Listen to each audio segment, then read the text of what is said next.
আচ্ছা, আপনি কত বছর বাঁচবেন? ৬০ বছর? কি কম হয়ে গেল?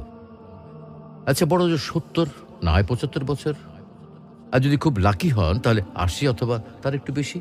টিক করে কিন্তু সেকেন্ড সময় চলে যাচ্ছে, আর টুক করে হাতে জমে থাকা সব সেকেন্ড শেষ হয়ে যাবে একদিন। একজন মানুষের কাছে যখন কয়েকশো কোটি টাকা থাকে, তখন তাকে টাকার বিলাসিতা মানায়। যার কাছে কয়েকশো টাকা আছে, তাকে কিন্তু টাকার বিলাসিতা মানায় না। আপনার আয়ু যদি কয়েক হাজার বছর হতো, তাহলেই সময়ের বিলাসিতা আপনাকে মানাতো। এত অল্প আয়ুতে মন খারাপ, কষ্ট, পচা ব্যাপার-স্যাপারগুলোতে সময় নষ্টের সুযোগ কই?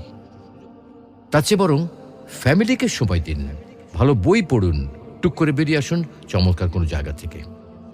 রাত জেগে আকাশ দেখুন, ভোরের সূর্যোদয় দেখুন, সন্ধ্যায় পাখিরা কিভাবে ঘরে ফেরে সেটা দেখুন, নদীর ঢেউ অনুভব করুন।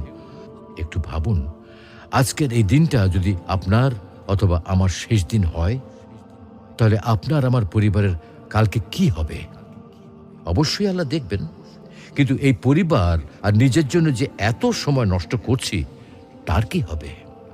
তো আসুন, আমরা নিজ ধর্ম পালনের মাধ্যমে সৃষ্টিকর্তাকে রাজি ও খুশি করি। হয়তোবা আজকের দিনটাতে সফল না হলেও পরকালীন জীবন সফল হতে পারে।